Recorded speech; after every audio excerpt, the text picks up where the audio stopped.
All right. Hello and welcome to The Giants, a podcast hosted by me, Melissa, and my friend Nick. Hello. Hey. And we love talking about all things consciousness, spirituality, personal development, health and wellness. And as you're listening, you'll tune in to hear bits of all those things, plus probably more. So thanks for being here. And yeah, I hope that you find something you could take away with yourself today. Yeah. We were experiencing some technical issues beforehand, so this is our second go around at the recording. So I'm just gonna ask if Melissa can guide us in a few intentional breaths, just to prepare us, for this podcast. Yeah, definitely. I'd love to. I think it's always helpful to breathe. So we're just going to breathe in through our noses and out through our mouths. It's going to help us get grounded and get present. We're going to do a lot of talking, which will probably take us up to the brain and imagination area.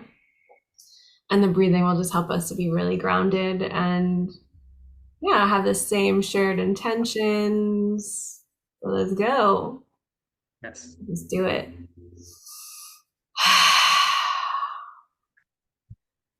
And if you're listening, why don't you join us? Just breathing into your nose and exhaling out of your mouth. And feeling how present you can become, feeling all those yummy sensations in your body. And maybe not so yummy ones too, because that's always a good possibility anytime you Oh, that's a real get real with the possibility. body. There's a lot of not so yummy stuff going on there. Always juicy though. That's true. That's true. When it dries out, we're dead. So, Oh yeah.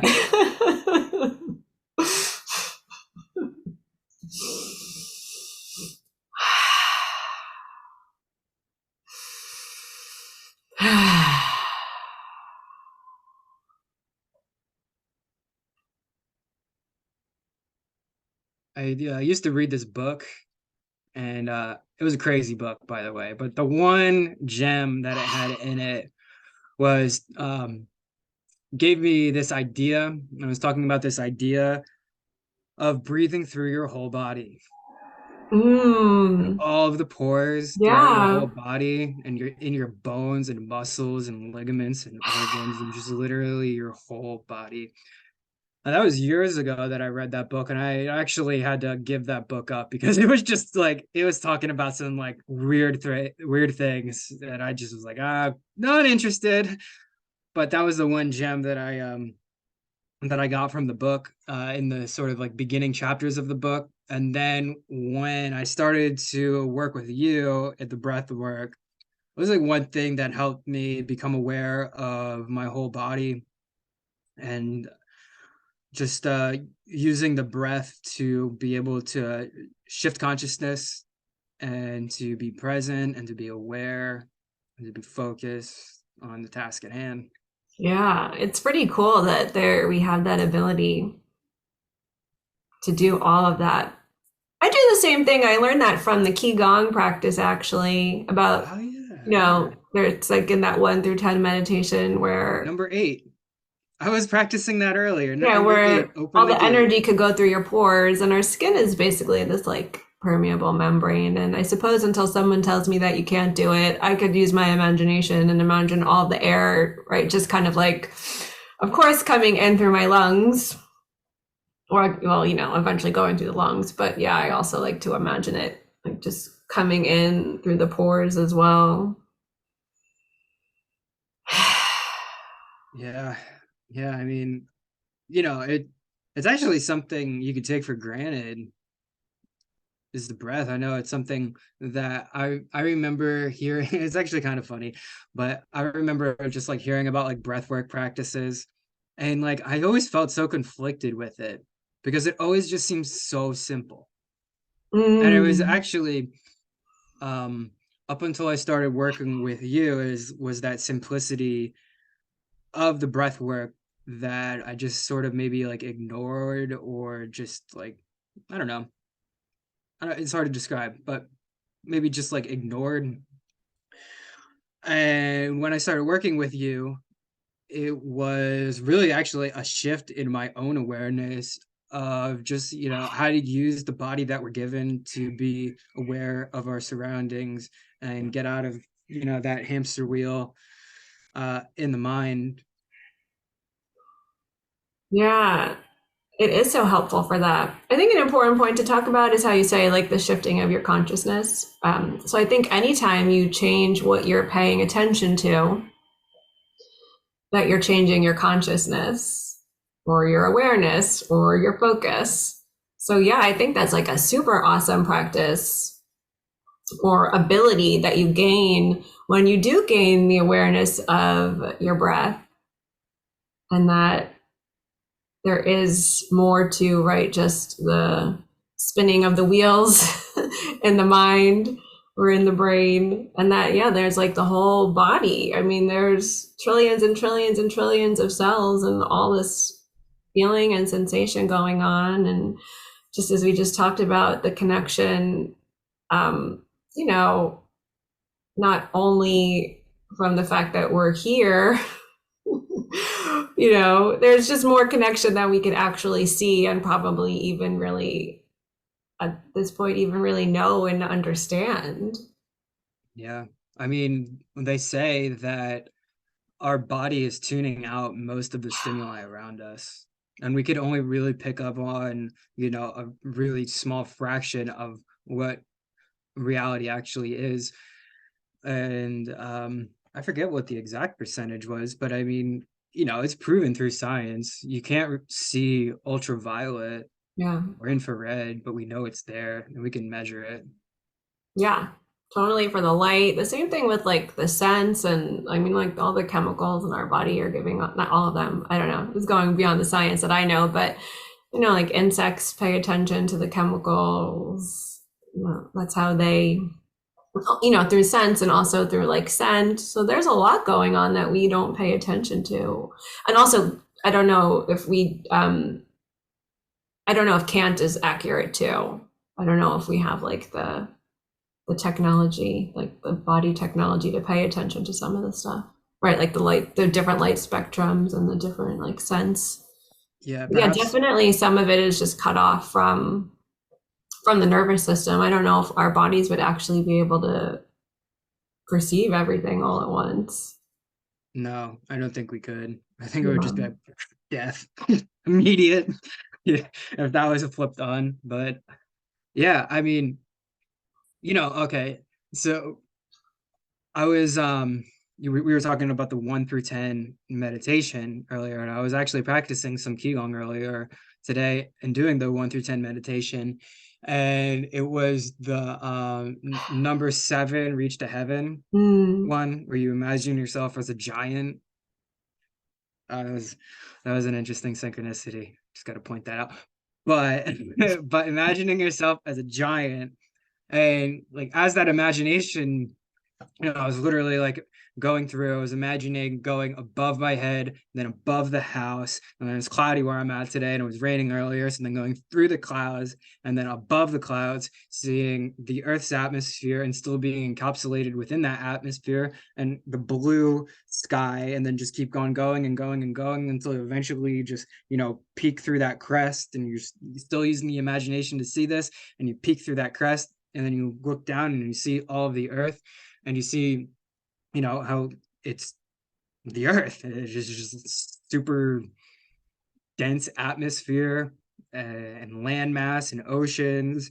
And then I also too like even like to go above just like the looking at Earth as like you're just looking at it like where the sun is hitting the Earth. And just keep on going up and up and up until you see the Earth for its totality in the imagination as far as you can imagine it of being the Earth, and the Earth really does obstruct the sunlight, and there is rotation of the earth that gives it its night and day, and to be able to see both the night and day of the earth and look at the sun. I know, like if you were just in your physical body looking with your own eyes out of the atmosphere and just looking at the sun, like you wouldn't be able to look at it too long, number one. But number two, I often think of the question, would you be able to see the night sky if you were just to, like, from the daylight of the earth, launch at a point where it's day out and get above the earth's atmosphere? Would you still be able to see the night sky? You're saying that's your question in your mind, or are you asking me Yeah, that? that's the question in the mind that I had, but it was after like seeing all of that within the imagination. Because I mean, if you think about it, on Earth, you look at the Earth on Earth.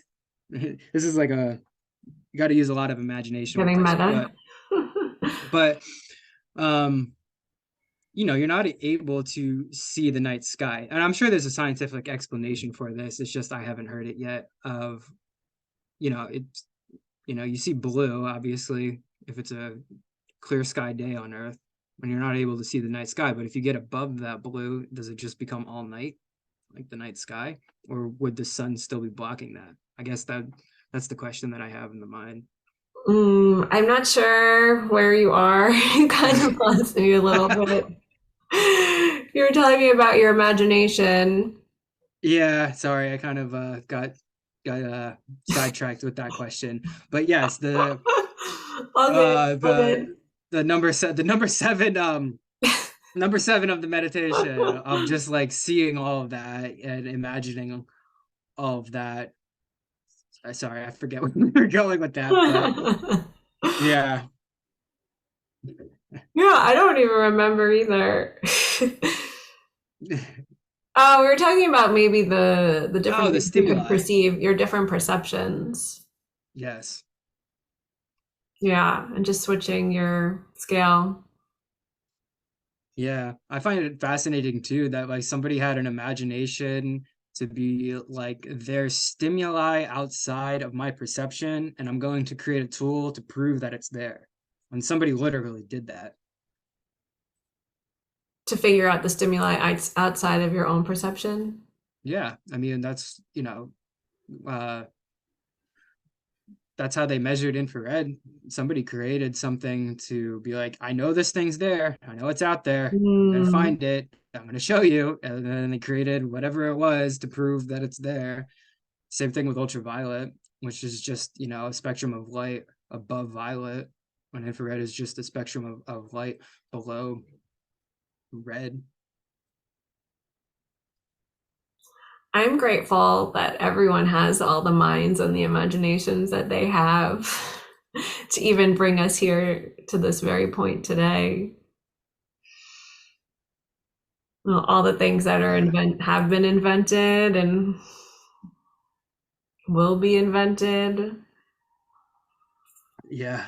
I mean, Yeah. we could do a lot of complaining, but we're lucky for all the people that came before us and their Yeah. curiosities and creativities. I do my fair share of bitching and griping. So Yeah, I just think to we all do. And I think this is a good segue into our topic. I agree. Because I we wanted agree. to talk today about world building and yeah, what kind of world do we want to see? We've been talking a lot, the two of us, about orienting ourselves away from problems and to solutions because I think everyone knows that there are problems. um, I know, like personally, I have problems in my own life and feel like for a very long time I've been approaching myself as a problem that needed fixing. And so, yeah, I started exploring what does it look like to just be a whole human that doesn't need to be fixed or solved or healed, even. Hmm. Yeah, yeah. And going beyond the point of needing healing. Yeah, That's something I definitely. find interesting. And I also think, like, okay, the Earth is ginormous, bigger than we could probably even really understand. I mean, like you were talking about seeing it in your imagination. For sure we could do that. But I mean, it's just the Earth is, the amount of time the Earth has even been alive is hard to understand that number. And the scale of like all of the stuff that the Earth holds, if you really get down to like a really small level, like all the grains of sand, all of the little bits of soil, all the Yeah. things that came before us. I mean, there's a lot here on the earth, and I understand about climate change and, you know, deforestation and extinction. But I also sometimes think there's a lot of talk like, how can we save the earth? How can we save the earth? And I wonder if some of it is what we're creating by all the dialogue that's going on. And I think that was part of, what I was wondering for myself too. The way that we're approaching something. What if we looked at the current state of things from a different perspective? Yeah. Yeah. And perhaps too, as you were saying, getting beyond the point of needing healing. And I look at that as, a state where you can, really start to seemingly just improve yourself and the environment around you. And, you know, uh, the one thing that I learned in modern shamanism, first and foremost, is that you need to be able to help yourself before you can even think about helping others. And so once you get to the point where you can help yourself, then you can, go and start helping other people. Yeah, that's So, definitely true. and, yeah, and talking about, saving the planet, I think it's really about, you know, saving humanity in a way, because I think the planet's going to be around a lot longer than after humanity. And as you're saying, like how old the earth has been around a lot longer than humanity. So I think the question really is, how do we save our own species from extincting itself? Because, we're at a very weird point of time where, you know, our species has the capability of just extincting itself and, pretty much, committing uh, a species-wide suicide, which is like, it's the truth of the matter, and it's a really intense truth too, and it's scary just to be, honest and truthful about it. But, as far as the world building, this like type of idea that we're talking about. And I often think about it as far as a video game or like anime that I've seen where, you're introduced to a character and then this character goes and meets other characters. And a lot of times this character finds medicine and finds defensive, things to be able to ward off things that might try to harm it, and meets a lot of really cool other characters along the way. And for the stories that ultimately, had a positive message, there were always stories about how these characters improved one another. And so, I like to find the friends and family and community that I have around me and just look at it sort of like that, and just, uh, as I mentioned earlier, it's sort of like the imagination of like a node among billions and billions of other nodes. You're coming in communication with all of these nodes, and how do you improve? Number one, your life, and how do you improve the lives of people around you? And ultimately, I think, framing the world building like that can ultimately lead to, a world perhaps where we don't have to be worried as much. I love that idea because then we could start to think of other humans less as competition and more of these really creative, really powerful, really intelligent beings that we could all be in cooperation with. Mm, And the intelligence that comes from two people or two beings or two of anything, really, I think anything on in the earth and probably in the universe is like way more than just those two separate beings together or separate beings separate.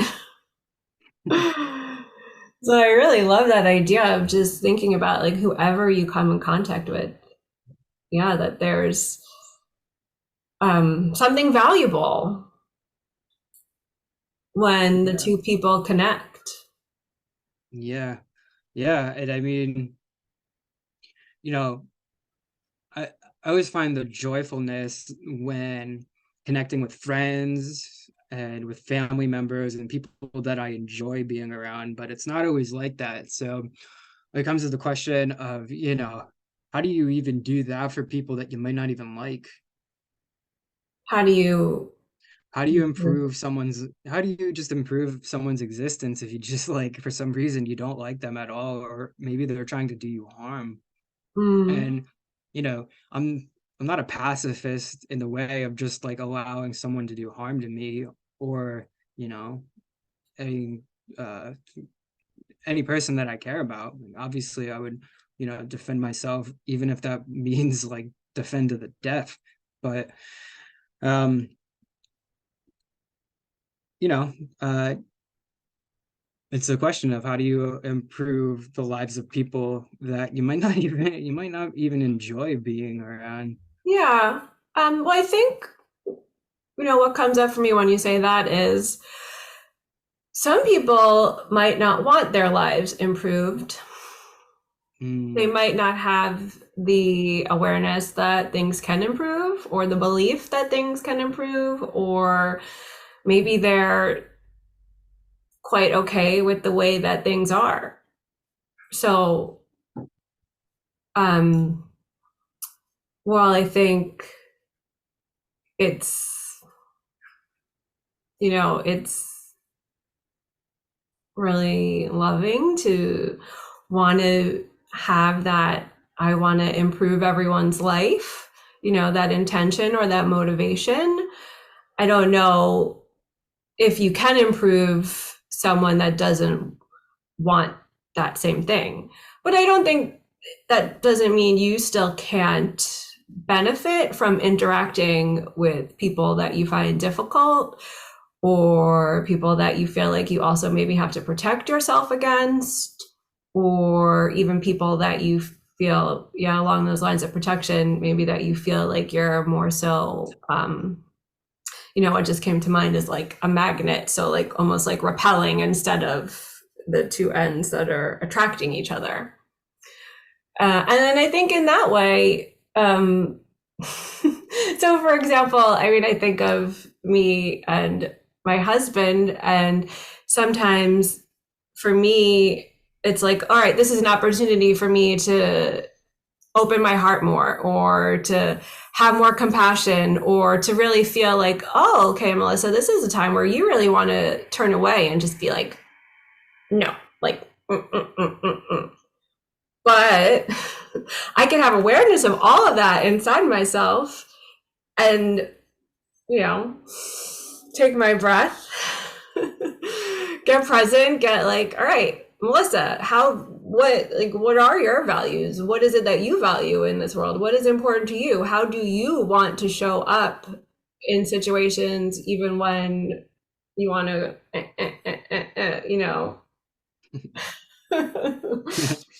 So I think even maybe when there's people that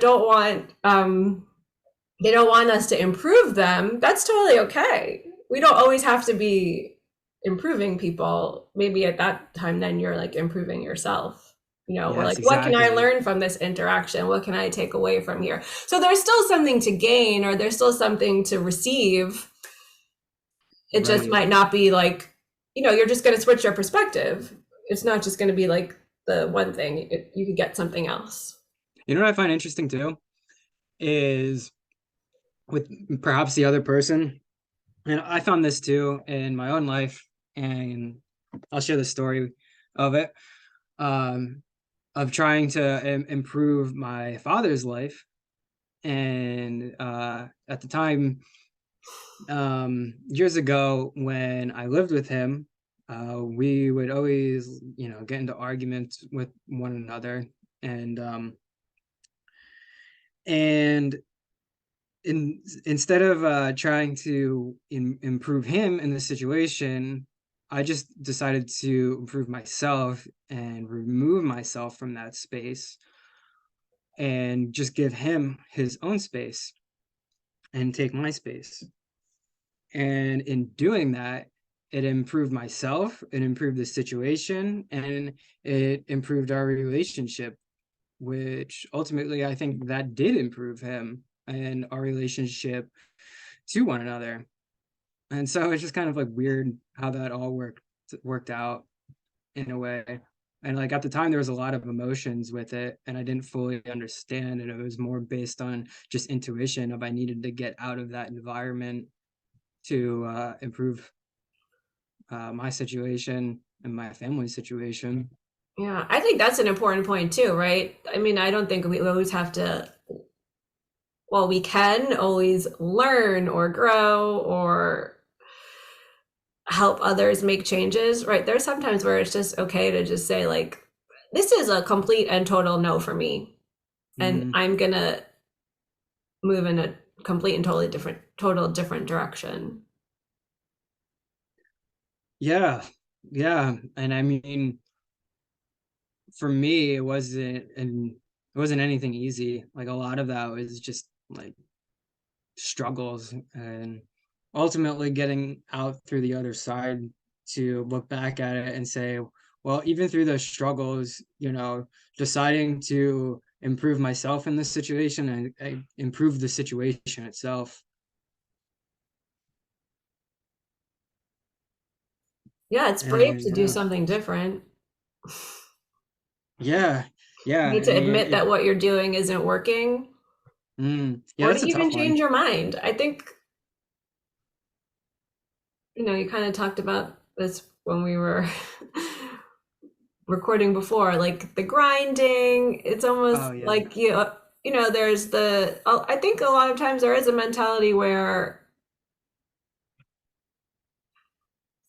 where there can't be a you changed your mind. You see that like in politics a lot. Like people will call politicians a flip flopper. Why Mm. can't it be they change their mind or they see something from a different perspective? You know what that is? I mean, it's really just trying to hold on to a really rigid, ideal construct. This construct of ideas and sort of, righteousness that may say like you have to be this way and you have to be this way always, and if you're not this way always, then you're wrong, right? So I mean, that type of thinking and that line of thinking ultimately leads to a lot of suffering because you just get stuck in a state that just isn't really serving you anymore. I think too, it's hard for people to say that they're wrong. I think there's a lot, or like, I made a mistake. I feel like if we could normalize being wrong or making mistakes more and just kind of like embracing and accepting that, it would be easier for people to say, like, oh, wow, I saw this differently. I want to change my mind. Or I was doing the wrong thing. Oh my God. Like, I didn't realize I was just going and going and going. You kind of sometimes get into a bit of uh, lack of awareness or unconsciousness about what you're doing. Mm. maybe not even seeing that changing is an option when really Yeah, everything is just changing anyway. It's kind of like being a resistance almost, then, if you think about it from that perspective. Huh. a resistance point to change. Yeah, I think that comes out of fear a lot of times. A Resisting fear, change. Yeah. yeah, yeah, Yeah. absolutely. Which is The so fear of the interesting. unknown. Hmm? Yeah, well, because everything's changing. I mean, Yeah, to live is to change. exactly, exactly. You know what, though, I just realized, which I thought What's was that? pretty cool. So I'm doing these Advent meditations, and the Okay. first week was about hope. So the hope is that, the Savior will be born, Jesus will be born, and he'll bring um, light, let's say, to humanity. And so I realized through the meditation that because things change, we are able to have hope. Like if things never changed, there'd be no hope of change. Like if things stayed the same, nothing could ever change, and we would be literally stuck. Like that's when you're stuck. That's the scary part. Yeah, I like the way you flip that. Absolutely. Yeah, I was like, whoa. Yeah, Because it's really then helpful for being able to embrace it. I mean, we yeah, might it not is. like it, and we might want to resist it. But I think when we're aware of that, then we could be more Yeah, gentle and just give more grace to all of it. yeah, and I like what you said too about just, how we can own up to our own mistakes and normalizing that. I mean, number one, it's freeing for you. And number two, like it just shows humility. When you own up to a mistake, other people see that, and most people are forgiving. Not everyone, but most people are. Most people are really understanding of it. Uh, Yeah, yeah, yeah. And I think, what you were saying about politicians, um, like not being able to, or it's just not like, it's not being publicized where they're owning up to their own mistakes. And I think it's really, really crazy to think that you're never going to make a mistake. yeah. I It's mean, just of a course really you're going to crazy do thought. something, and the Right. outcome isn't going to be what you expected it to be. That's basically what the mistake is. Is like, I mean, it could be a mistake in your thinking. It could be a mistake in the action. Somewhere along the line, like the outcome that you intended did not happen, which is totally normal. Like we don't have control of everything. Right. Right. And yeah, I think to sort of surrender is a tough word for me, but to understand like there are just things out of our own control that we have to deal with. And some of those uh things too that could contribute to a mistake, maybe just like not understanding like this thing, 10 steps down the road was Mm, going to appear. yeah, And yeah. yeah, I think it's tough too, like when we live in a society that's filled with so much blame, like, oh, you made this mistake, it's your fault. Mm, Like those yeah, types of things, yeah, when really, like, who hasn't made a mistake before? yeah. I'm not sure. God. Yeah, oh, okay. All right. Yes, yes. I think that's like the only, like the universe source. There are no mistakes in the universe. um, you know, I want to say like some really horrible things happen to people Yeah, I think we do have to acknowledge that. because I don't want that to go unacknowledged in the thing of just like, oh, it's just a mistake, Right. We because do have to there's a acknowledge difference that. in, I signed into the wrong Zoom account and I, started a movement that killed millions of people. Right. Right. or I, we're or talking even about, like on a smaller scale, right? Like I don't know, I guess I'm just thinking like I don't know, like sexual abuse or like just, you know, lots of family have histories of things that were are not, you know, things we want to perpetuate. I mean, I think it still is a mistake. And I also think it's important to look at, you can't, again, we can't look at a person as just being, you're not just birthed into this world as this one thing that's separate from everything else. And there were systems and there were families and there were things in place that kind of, you know, led up to any event. And I don't think that's to say like the person, I don't even know really what to say, but you know, not to say that right, someone didn't get hurt or right. wasn't I don't know if wronged is the word. I totally get what you're saying too, about this person just like getting off, you know, with what they did, and, just like not having any consequences, you know.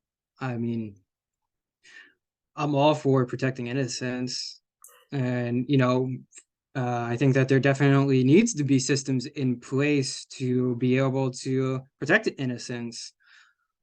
And bringing it back to like the more lighthearted side, like there's just like simple mistakes out there, like I don't know, like the Zoom um example earlier that we were talking about. I just think that a lot of time people, including myself when I was younger, get caught up in this idea of perfectionism, and like somehow like it's a duality where you're equating a mistake equals bad, right? Yeah, definitely. And so then you think that anytime that you make a mistake, that you have done something bad. And, like think about like all of the little mistakes that just, could happen throughout a day, like the Zoom meeting or like whatever, really. All the like the little ones that just aren't harmful, but ultimately were mistakes. And then if you're thinking like that you're a bad person because of that, that leads to a lot of mental just anguish. I know it has for me. And I'm thankful and grateful for the shamanic practices to be able to become aware of that duality within my own psyche, and to be able to release and to transcend it, and to understand that a mistake doesn't equal bad, although like some mistakes can have bad consequences. But ultimately, like if you make a mistake, it's a mistake. And to be able to learn and to grow from those mistakes so that you don't have to make the same mistake twice. Yeah. Yeah, I'm totally on board for that. I think even for the bigger ones though too, I think it's something that's really important. And I don't want to have to, you know, you can't tell people like you have to forgive, but there's that like you know, that idea of rupturing when a mistake or something bad or wrong does happen, and then the repair, and how much stronger like a relationship could be, or the community or the world, if we were able to more so own up and also forgive, or also or even just come to a place of maybe even just like acceptance. Yeah. Yeah, that's a world I'd like to live Yeah, in. and I I feel like it'd be yeah, a much more peaceful one, and yeah, a I much mean a everyone much who more doesn't fuck up, you know, right, like right. raise your hand if you've never fucked something up. Yeah, I mean, I was in an accident about a month and a half ago, and it was, completely my own doing. I don't really know how, like, I kind of just like spaced out and like within that amount of time just slammed into the back of a car. But yeah, I mean, ultimately that was my own mistake that I made. And I definitely had to own up to it in the insurance company. But yeah, I just think it's a crazy idea to think like that somehow you can make it out of this life without making a mistake. But, it's just something that you see. I mean, it's something that like I've seen reported like on YouTube and things like that, which honestly I just kind of want to stop paying attention to because it just like, I don't know, it gives me kind of like a negative worldview of like people who are in power who just can't own up to their own mistakes. I think it'd be much easier, like if like certain people uh who in the past couple years might have went based on assumption and told people what to do on a grand scale, and people had to follow this order on a grand scale of what to do, even though it wasn't rationally based at all or based in fact. It was all, most of it, I shouldn't say all of it, but a lot of it was just based on assumption. And I think that's okay, because if you look at what has happened, a lot of it was really, just people making mistakes. Totally. And they And probably had intentions of like we're doing this to protect public health and safety yeah, and absolutely. economy Sure. Sure. and other systems that are worth protecting. Yeah, Absolutely. yeah, right. Yeah, I don't think we saw a lot of humility there. No, I don't think we saw No. much of it at all, and people taking responsibility. And I think that actually, goes to, just part of humanity that would be very harsh, and they don't want to own up to it because they know that there could be harsh consequences, Yeah, which I yeah, mean, in some aspects there are harsh consequences, yeah. Well, but I mean, that's also part of our society. I mean, do we want a society where people are punished for mistakes? Can I that's a just really tough interject some question. light here? Because That's a really tough something that's question, but please do. awesome, um, human mistakes are awesome when you watch them on America's Funniest Home Videos. Yes. uh I gotta watch America's Funniest Home Videos. I haven't seen that in years. I was just watching it with my kids last week. We got on a kick. We watched probably like 3 or 4 episodes. And I mean, that's just like a show of mistakes. Yeah. uh yes, thank you for injecting sort of that lightheartedness. But to I the know. question, though, I mean, this is something that I really studied in college of crime, Mm. and really the question of like what to do with it. And I mean, it's such a complex thing when you really look at it, and like just even looking at it takes so much mental energy to realize that just some like horrible, horrible shit that goes on, in our world.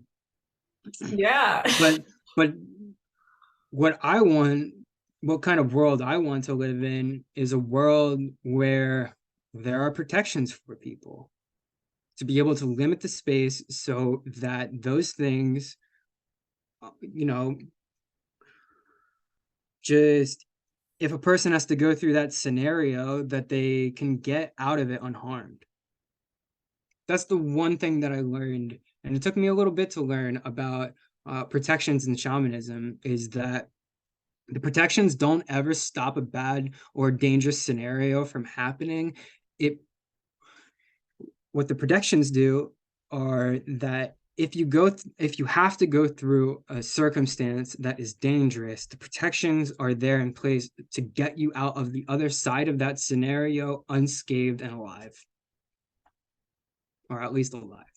But you know, I would want to live in a world where people have access to different types of protections to be able to see that.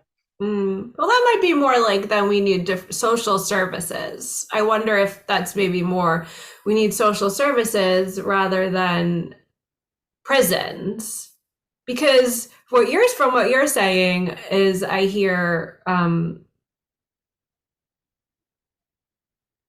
right, punishing the person who committed the act won't isn't the thing. Maybe it will prevent if they were going to do another crime Yes. similar, but it doesn't offer protection to the person that actually had the thing done to them. Right. And so if they would have that protection in the first Right. place, So I feel like that perhaps that it needs, could, yeah. limit the situation from ever happening. Yeah. Well, And I don't know about like getting rid of prisons though either. I think in a certain sense we do need like these just I don't know, like how like places where people who are criminally insane go to. I mean, I'm gonna open up criminally about insane even mean though? all right, I'm gonna open up about something that uh I haven't really talked about with many people, and I'm more than open to share about it, but I had a roommate um who just was an alcoholic, a really, really serious alcoholic, and who would drink like gallons of just like not gallons, that's a bit of an exaggeration, but he would drink like a whole bottle of vodka to himself like a day. It was disgusting. And um I really didn't have a choice whether to live with this person or not. I mean, I guess ultimately I could have like left the whole situation, but it was someone that one of my roommates who owned the house let into the house. And he tried to instigate a lot of fights with me when he was drunk. And I mean, I knew how to sort of just like navigate around it and just avoid the fight, which is exactly what I did every time. And it really never resulted in me having to defend myself physically against him. He would bring spiritual things onto me, and I would just, have the protections in place or be able to invoke the protections to just make sure that they didn't affect me and my spirit. But one night, it was during a Super Bowl party. Um, I started drinking already, and it was actually beer that I think literally saved me in a certain aspect because I was already sort of drunk and I wasn't about to drive. And I went downstairs, it was before the party, and I was about to do laundry. And he asked me if I could take him to his mother's house. And I told him no, because I was like getting intoxicated because it was a Super Bowl party. And so that night, like the party went on, and like everyone that was at the party, we all had a good time. And, it was a nice event. But I didn't see him throughout the whole party. And I went to bed that night, and I woke up, and the next day I went to this like outdoorsman show where they have like a bunch of hunting equipment, fishing equipment, like outdoor types of things with my father and his friends. And on the way home, I got a message from one of the roommates to just like kind of stay away from the house because the police had surrounded the house. And he had said that this housemate, he thinks he had done something like considerably just horrible. And he had done something considerably horrible because he went to his house that night and murdered his mother. And um so by someone who's just like insane or criminally insane, that's like what I would consider to be criminally insane or insane, whatever you call it, really. But like a person like that, I don't ever want him to be able to return to you know normal everyday society. So that's what I mean by we need as a society places where people who have capabilities and who have done that before in the past, not saying that they can't change or that they would ever do something violent like that again, but I think there are just certain things where society uh, needs to have built within it protections to limit those people's interactions with society as a whole.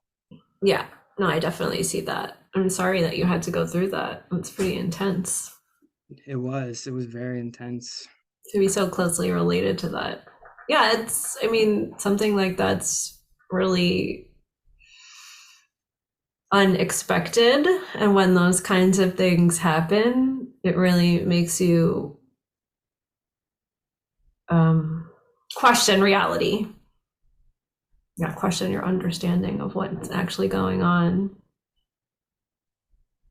Yeah, I mean, it was definitely something that within my own psyche needed to be healed of, I mean, like I've heard all of those stories of like people, going out and doing that, but to have known somebody who was a housemate who was capable of doing that, and then having to really stay within the truth of when confronted with family, like my own family, and having to tell them about those things, and then saying, well, he could have done that to you, and then maybe like going off into their own fabrications, but staying within the shamanism and the awareness to not branch off within to those fabrications in the imagination, but to stay clear and to stay concise with them, and just to like, even though like it's not arrogant to say, but like he literally could not have done that for the fact that I'm alive today and I'm here and I'm talking and I'm speaking with you.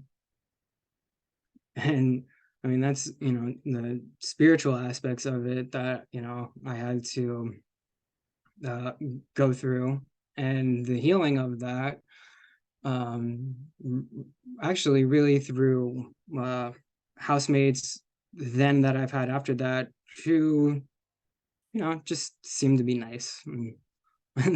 Not like that, but yeah, yeah.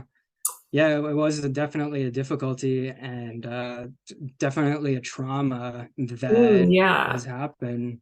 And shout out to the Total Awakening course again, uh, because I know that course definitely helped me to, root within the truth of the whole situation, and just sort of, how sad of a story really is. it is. And I think, I see your point of someone who has those who's proven, because I don't know, or like, I mean, we're animals, and animals have that capability within them to kill other animals. Um, so I don't want to say within the capability, but someone that's shown that they would act on that capability or act on that impulse, maybe. Yeah. So maybe someone like that does need a place to go for a little bit of time to protect society.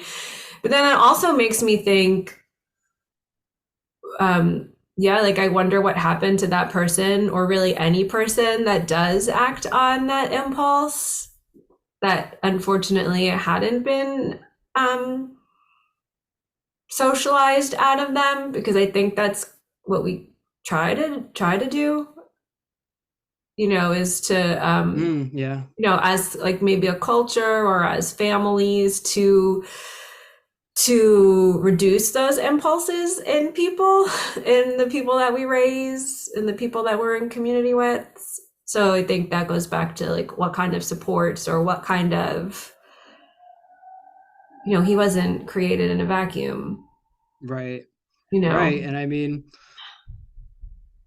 I know you said period of time, but for me, in like my own opinion, I think that period of time needs to be the rest of his existence on this earth, because, you know, there are certain things where I think that if you commit an act where you kill innocence, that number one, if you get caught, you just go away to prison, a house for the criminally insane, whatever you call it. It doesn't really matter at this point. It's just semantics, but a place where it's just, you don't get to leave there anymore. And you could go be around people, and, perhaps, the compassionate thing to do would be to, try to rehabilitate this person mentally, but they don't ever get to leave that place. That's my opinion on the whole matter, Yeah. because you know, it's just something that I had experienced firsthand, and sort of, got a taste of how gnarly this world can be. Yeah. And yeah, yeah, I think that's interesting too because people are going to have such different opinions on what should we do or what should the world be based on their experiences. yeah, Because I yeah, totally hear you and I want to honor what happened to you and all of the feelings and the emotions and the shock that causes, to live with trauma or having to then work through that and all of the other repercussions that this had with your other housemates and this person's family. I want to honor that for everybody. And it almost feels like, well, who am I then to say this person shouldn't be in a prison for the rest of their life, or whatever it's called. um but I honestly just don't know. I have to say, I just don't know.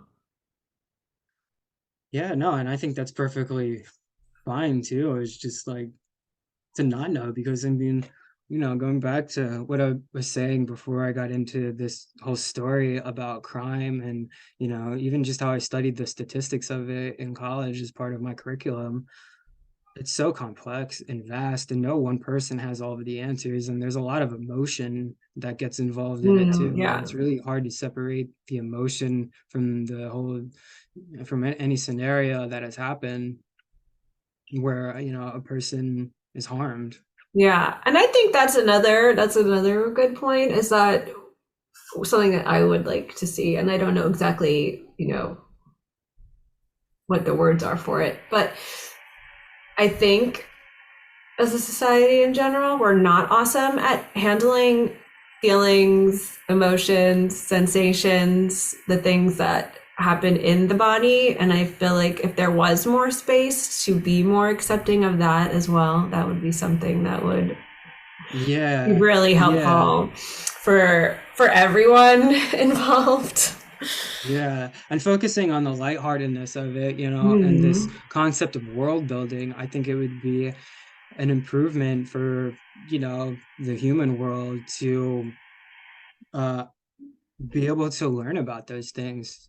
I mean, I like to explore it not taught. safely. It's just not taught either. No, no. It's just, you're not really ever taught to connect with your feelings, connect, with your whole body, and to feel your whole body Yeah. as one being, and to be able to, understand your emotions, and to, you know, just honor your own emotions, but not be in a reactionary state of emotions either. I think I that's think something that, sometimes the reaction's okay, but I think for the most part, and I, yeah, for the I most would agree with part, that.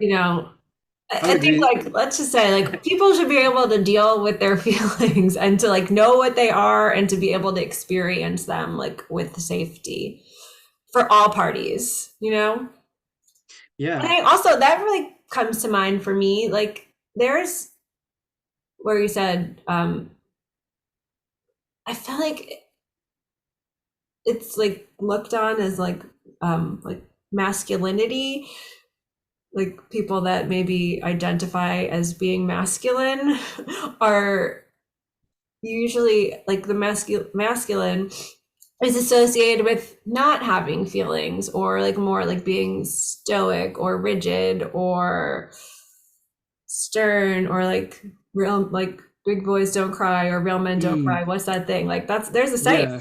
right? Yeah, that's a say. Yeah, yeah. Like it's a saying for a reason. But I mean that's not true. It's not. It's not true at all. It's just an illusion. But so many people are raised under that. And Yeah. not only does it affect men, but then there could also be women that actually believe that too. I don't even think it's And just then men hold either. men in that same false frame. I mean, think about how, I mean, I know when I was a kid, like if I would just start crying, stop crying, Yeah. Don't be a like, baby. Like you see that in schools all the time. mm-hmm, When honestly, what people, I mean, especially younger people, when they're crying, they need to they need to be acknowledged. You need to be connected with in that time. Like that's what, like we're beginning to learn. I think that goes back to the we didn't always know as much scientifically. And now that we do, that humans like need that connection where like I see you're crying and I mm, understand there's like something that feels uncomfortable in your body, and it's yeah, okay that something feels uncomfortable right now, even though it yeah, doesn't feel okay. Like you are still okay. And I'm okay with that too. And I could be here like through that not okayness with you.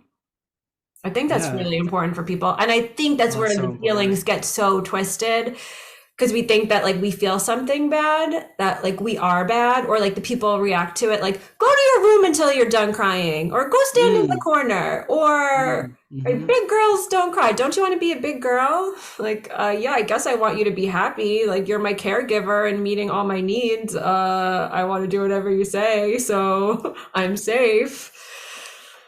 Yeah, yeah. I mean, that opens Pandora's box for sure.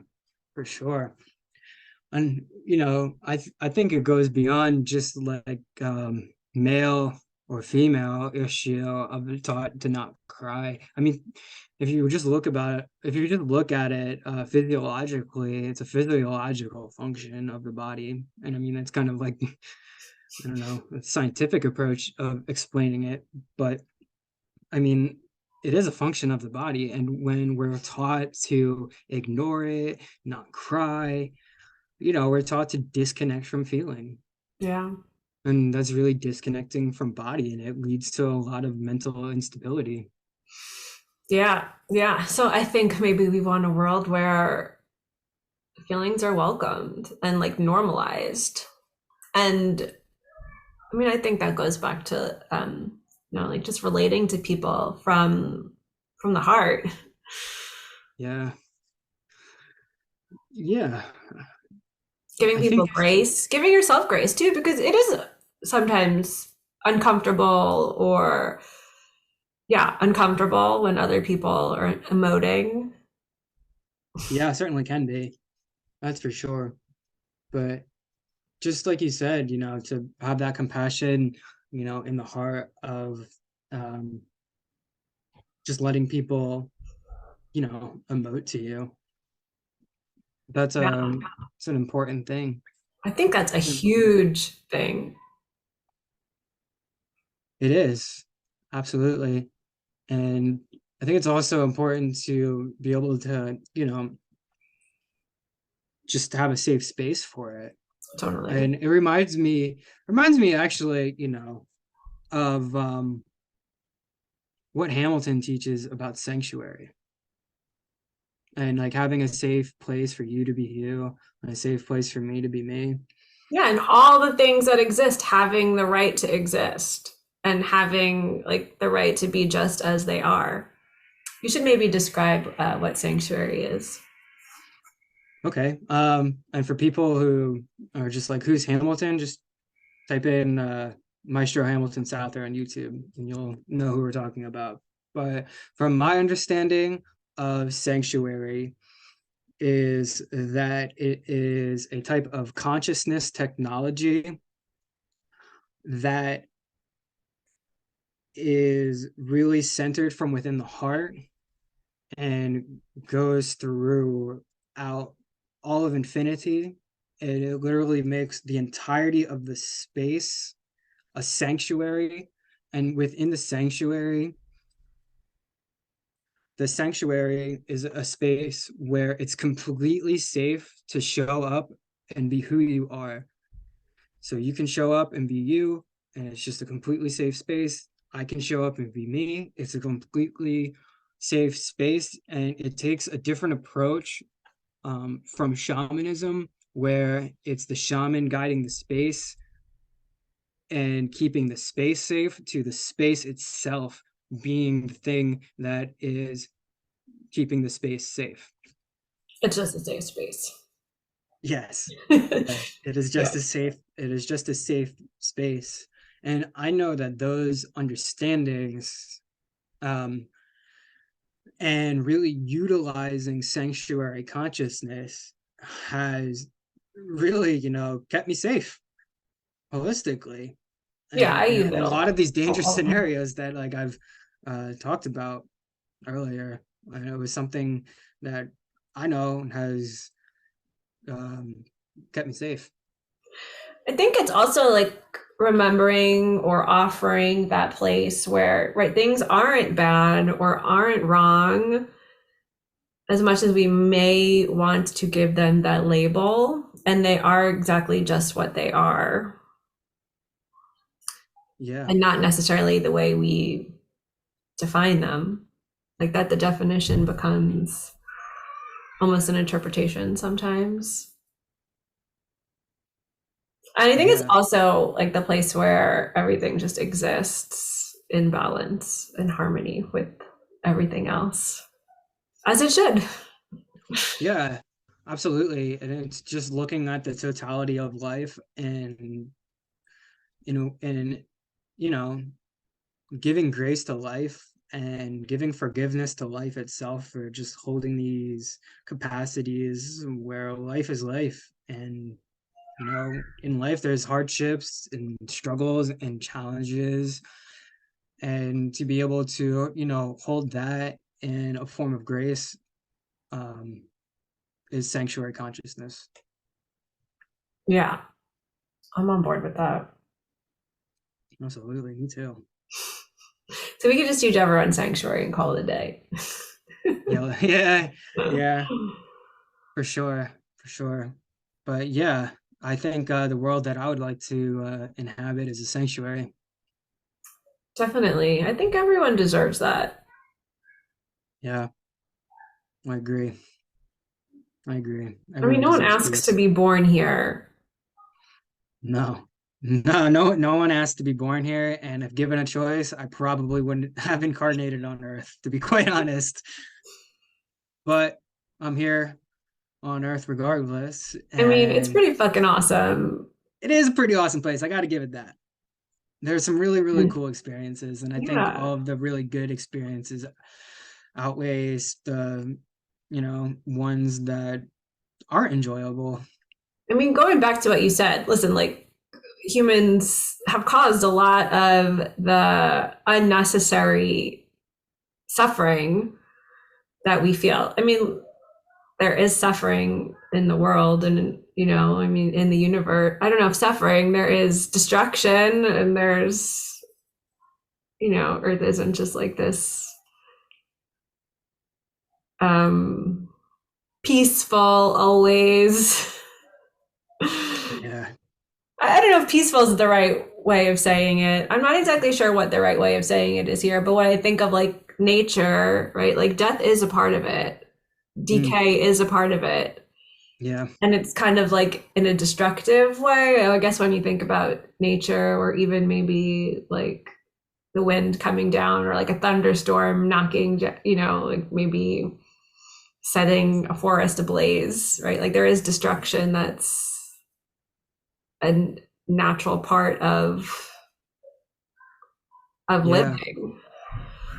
And But so, like, then, yeah, like we also come on the scene and we do cause a lot of pain and suffering to our fellow humans and non-humans. sure, sure, our species definitely does that. But I mean, focusing on the best aspects of it, I mean, we do a lot of good as far as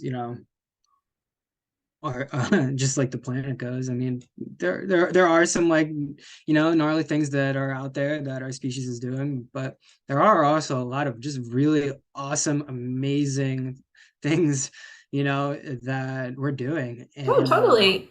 And that's kind of where we started off. I think, we're talking about the light spectrum and someone having an imagination that, oh, there's something I can't see here. Like, let me solve this or figure this out. And also, I mean, as right, as bad or whatever word we want to call it to describe certain things happening now. I mean, there is so much here. Like there's roads and there's electricity and there's water and there's sewage. I mean, that had to all be built from nothing, from someone's imagination. Yeah, I mean, gratitude to whoever invented the toilet and indoor plumbing and showers. I mean, I really enjoy Yeah. those things. And They're quite he, great. yeah, and created a dwelling so we're not, huddled together with your family in a cave with no blankets. Yeah. Only like body heat keeping you warm. Sometimes I want to say like, modern humans, but I don't think life was ever like, a piece of cake.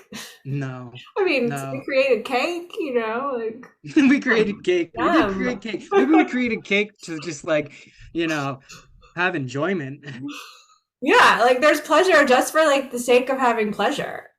I mean, and that's the thing too, like people knowing about pleasure, like that goes back to like you have this body that is like this forbidden thing, Yeah, knowing about it. absolutely. Yeah. And just like the pleasure of having taste buds to taste the cake. Yeah. Or honestly, like the pleasure of like taking in a breath.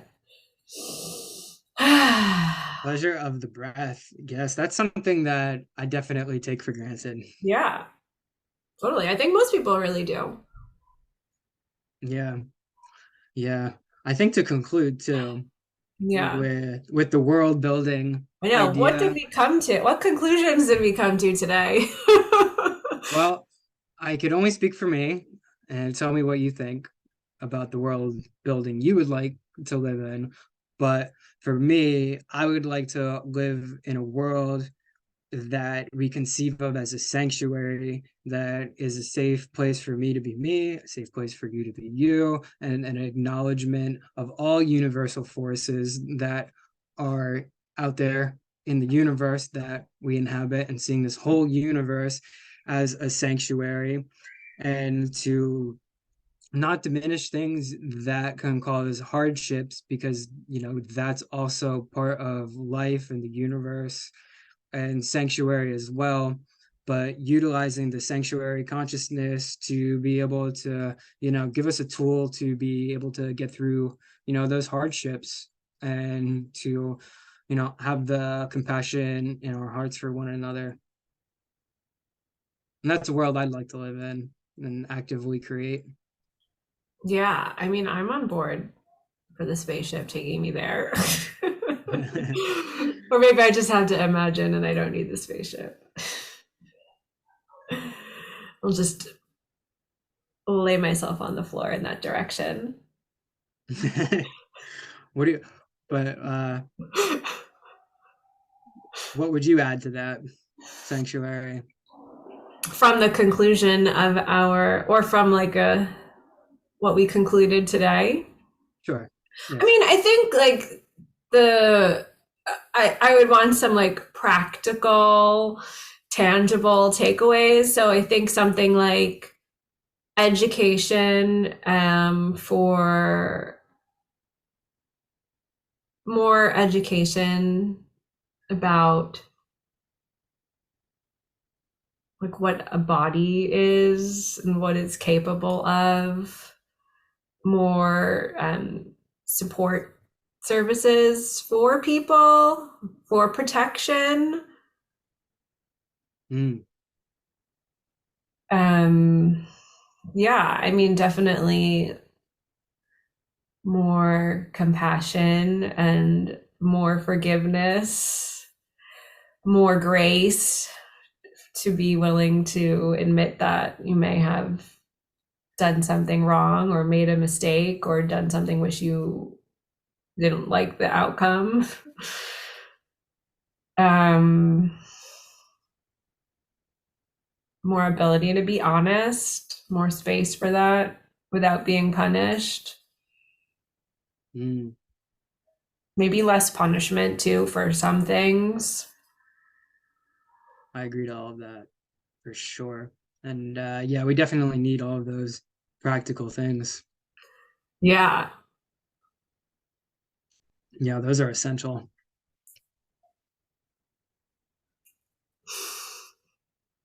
Yeah. Well, I think that concludes everything that I can think of, really. I'm mentally tapping out at this point. I totally agree. It's I been think we should it's been end pretty with cerebral. big another big breath in and out.